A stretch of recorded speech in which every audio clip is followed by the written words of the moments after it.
तो क्या बागियों का अति उत्साह में उठाया गया एक कदम बिगाड़ रहा है दिल्ली का पूरा खेल? आखिर ममता बनर्जी और उद्धव ठाकरे की शिकायत पर वो चुनाव आयोग जिसे बीजेपी के लिए बी टीम के तौर पर काम करने वाला बताया जा रहा था, उस चुनाव आयोग ने बागी गुट से दस्तावेज क्यों मांग लिए? आखिर एक डेडलाइन देकर के चुनाव आयोग ने क्या दर्शाने की कोशिश की है? स्वागत है आप सभी का। आप देख रहे हैं द राजनीति का विशेष सेगमेंट खबर और विश्लेषण। मैं हूं जबार खान। दोस्तों, बीते महीने भर से एक उहापोह की जो स्थिति बंगाल से लेकर के महाराष्ट्र तक चलती हुई नजर आ रही थी और माना यह जा रहा था कि पहले पार्टी के 2/3 सांसदों और विधायकों को तोड़ करके अब पार्टी पर पूर्ण रूप से बागियों का कब्जा हो जाएगा। वो ममता बनर्जी जिन्होंने खून पसीने की मेहनत से पार्टी को बनाया, गढ़ा, सत्ता तक ले गई और 2011 से 26 तक उस पार्टी ने बंगाल पर राज किया, मगर अब उनके हाथ से सब कुछ छिन रहा है। मगर दोस्तों, 3 जुलाई आते आते एक ऐसी स्थिति उत्पन्न हो गई जिसने बागी गुट को एक तरीके से उदासीनता के कुएं में डाल दिया। दोस्तों, ममता बनर्जी और उद्धव ठाकरे ने जो शिकायत की, अब ममता और उद्धव की शिकायत के बाद चुनाव आयोग ने टीएमसी में चल रहे नेतृत्व के विवाद को लेकर के अब बागी गुट के ऋतुव्रत बनर्जी को एक नोटिस जारी कर दिया और यह कहा कि अगर आप वाकई जो दावा कर रहे हैं कि आप ही असली टीएमसी हैं, तो फिर आपके पास में दस्तावेज क्या है? क्योंकि पार्टी का संविधान से जुड़ा हुआ दस्तावेज, पार्टी के संगठन से जुड़ा हुआ दस्तावेज, पार्टी के पदाधिकारियों से जुड़ा हुआ दस्तावेज, क्योंकि 2/3 सांसद और बहुमत और विधायक तो एक तरफ, मगर सिर्फ सांसदों और विधायकों के 2/3 अलग हो जाने से मामला नहीं बनता, बल्कि पार्टी का संविधान। हमारे सामने 2017 के वक्त की बात याद कीजिए, जब समाजवादी पार्टी में कलह चल रहा था और उस वक्त अखिलेश यादव वर्सेस शिवपाल सिंह यादव चल रहा था, मगर उन तमाम चीज़ों के बीच में असली पार्टी चुनाव चिन्ह अखिलेश यादव के पास में रह गया, जबकि शिवपाल सिंह यादव ने उस वक्त मुलायम सिंह यादव के साथ में पार्टी की शुरुआत करी थी। लेकिन दोस्तों, चूंकि पार्टी का संविधान और पार्टी के पदाधिकारी, पार्टी के जो संगठन से जुड़े हुए लोग थे, वो अखिलेश यादव के पक्ष में थे। अब दोस्तों, जो चुनाव आयोग ने नोटिस जारी किया है, बागी गुट से जो दस्तावेज मांगे हैं, उसमें बागियों के पास सिर्फ नंबर्स के और कुछ नहीं, या फिर उन्होंने हाल में अपने तौर पर जो एक मीटिंग बुला करके जिस तरीके से खुद मनमर्जी तरीके से एक स्ट्रक्चर तैयार कर ले, वो भी आपको बताते हैं। अब दोस्तों, चुनाव आयोग ने दरअसल 6 जुलाई शाम 5:30 बजे तक का समय दिया। दरअसल दोस्तों, हुआ क्या, दिल्ली के निर्देश पर बागी गुट ने चुनाव आयोग से मुलाकात करके खुद को असली टीएमसी साबित करने का कदम उठाया था, जो कि अलोकतांत्रिक के दायरे में आता है।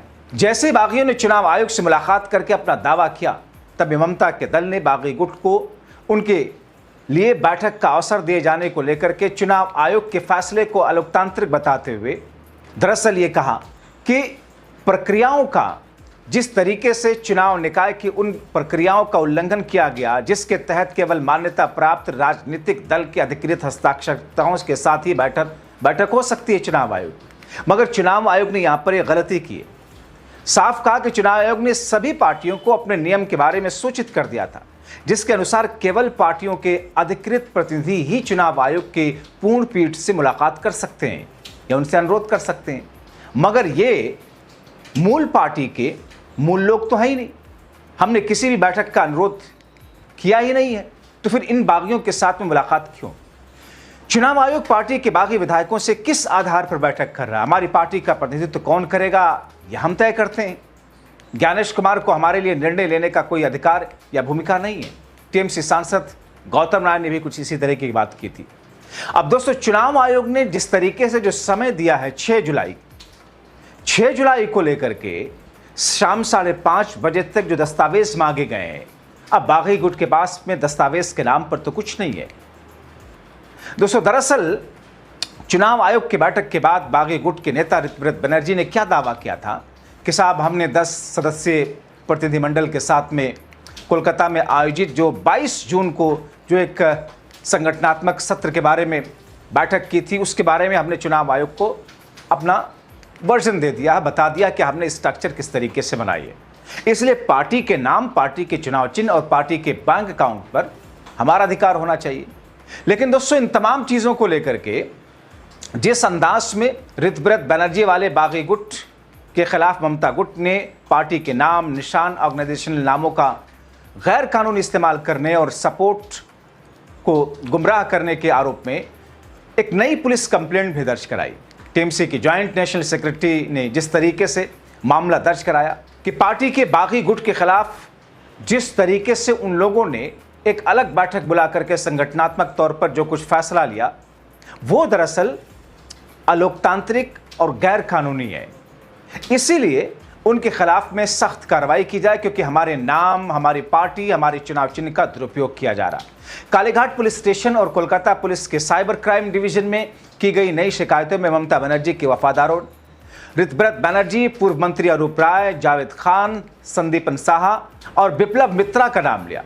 कहा कि पार्टी लीडरशिप से बिना इजाजत के खुद को ऑल इंडिया टीएमसी का पदाधिकारी बता करके एक पैरेलल ऑर्गेनाइजेशन चलाने की कोशिश कर रहे। उस शिकायत की डिटेल की बात करें दोस्तों, शिकायत में आरोप लगाया गया कि आरोपी लोग पार्टी के नाम पर सिंबल, ऑर्गेनाइजेशनल पोजीशन का इस्तेमाल वर्कर्स और सपोर्टर्स के बीच कंफ्यूजन पैदा करने और पार्टी की इमेज को नुकसान पहुंचाने के लिए कर रहे हैं। अब दोस्तों, स्थिति महाराष्ट्र वाली पैदा हो चुकी है।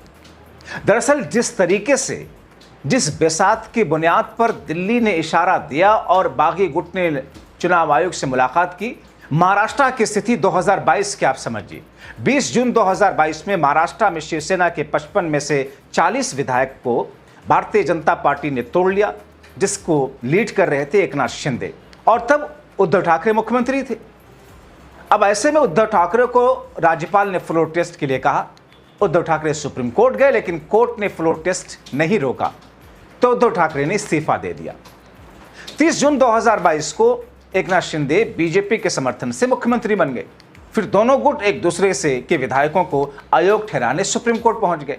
कोर्ट ने फैसला स्पीकर राहुल नार्वेकर पर छोड़ दिया। सुप्रीम कोर्ट ने कहा कि साहब स्पीकर इस पर फैसला दे। 10 जनवरी 2023 को स्पीकर ने कहा कि जब बगावत हुई तब शिंदे गुट में 37 विधायक थे, इसलिए यही असली शिवसेना है। इतना ही नहीं, विधानसभा स्पीकर ने विधायकों को अयोग्य ठहराने की याचिकाएं खारिज कर दी थी। इनकी सदस्यता भी रद्द नहीं की गई। और इस बीच चुनाव आयोग ने शिवसेना का चुनाव चिन्ह धनुष बाण शिंदे गुट को सौंप दिया था। यानी कि सब कुछ जो स्क्रिप्ट दिल्ली में तैयार की गई थी, उसी हिसाब से महाराष्ट्र के विधानसभा के स्पीकर ने सब कुछ किया। मतलब एक बार फिर से वही स्थिति दिखाई दे रही है। इसीलिए पहले से ही ममता गुट ने तैयारी कर रखी थी। किसी भी हाल में बागियों के सपने को तोड़ना है, तभी 22 जून को बागी गुट ने बड़ी चालाकी से इसके काउंटर में अपने हिसाब से पार्टी के स्ट्रक्चर तैयार करने की कवायद शुरू की। और ये कहा गया कि ऐसा करने के लिए दिल्ली से निर्देश आया। उस मीटिंग में कोलकाता म्युनिसिपल कॉर्पोरेशन के 47 पुराने काउंसलर, जो एक्स काउंसलर थे, उनको भी शामिल किया गया। पॉलिटिकल जानकारों ने इसे इस साल के आखिर में होने वाले सिविक इलेक्शन यानी कि निकाय चुनाव से पहले अपने शहरी सपोर्ट बेस को मजबूत करने की एक ठोस कोशिश मान रहे हैं। खासतौर पर दोनों मीटिंग में बैनर और साइनेज पर टीएमसी का घास और जुड़वा फूल का सिंबल और पार्टी का ऑफिशियल नाम लिखा हुआ था, लेकिन ममता बनर्जी की तस्वीर उससे गायब थी। अब दोस्तों, ये सब कुछ जो कुछ हुआ और महाराष्ट्र वाली स्थिति जो कुछ है, उस हिसाब से विधानसभा की स्थिति अगर देखी जाए बंगाल के अंदर, तो जाहिर तौर पर महाराष्ट्र की तर्ज पर यहां भी फैसला आएगा। मगर जो शिकायत दी है बंगाल की पुलिस में और चुनाव आयोग के पास में, जिसके आधार पर चुनाव आयोग ने दस्तावेज मांगे हैं बागी गुट से, यहां मुश्किल उनके लिए पैदा हो सकती है। और इतना ही नहीं, एक और शिकायत में कोलकाता ने के टीएमसी पार्षदों के लिए अलग हुए गुट के नेताओं द्वारा बुलाई गई एक मीटिंग का जिक्र भी किया गया, जिसमें कहा गया कि पार्टी के बिना इजाजत के पर्दे के पीछे से हमारे संगठन, पार्टी और नाम का प्रयोग करके फर्जीवाड़ा किया जा रहा है। यानी कि फॉर्जरी से लेकर के कई तरह की चीजों की शिकायत बंगाल पुलिस को दी गई है। तो एक तरफ जहां पर पुलिस में शिकायत है, तो दूसरी तरफ चुनाव आयोग के पास में जो तथ्य और जो दस्तावेज जमा किए गए हैं, असली गुट जो फिलहाल ममता गुट अब खुद को बांधता है, और दूसरा महाराष्ट्र के उद्धव ठाकरे गुट की तरफ से, और उसके आधार पर अगर चुनाव आयोग ये नोटिस जारी करता है, तो इसका मतलब यह है कि स्थिति पहले जैसी इस वक्त नहीं है।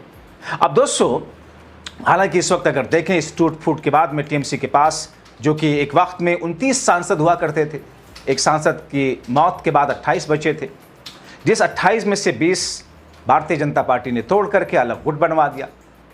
अब लोकसभा में ममता के पास महज 8 सांसद बचे हैं। राज्यसभा में 13 में से 4 सांसद ममता के इस्तीफा दे चुके हैं, यानी सिर्फ 9 राज्यसभा के सांसद।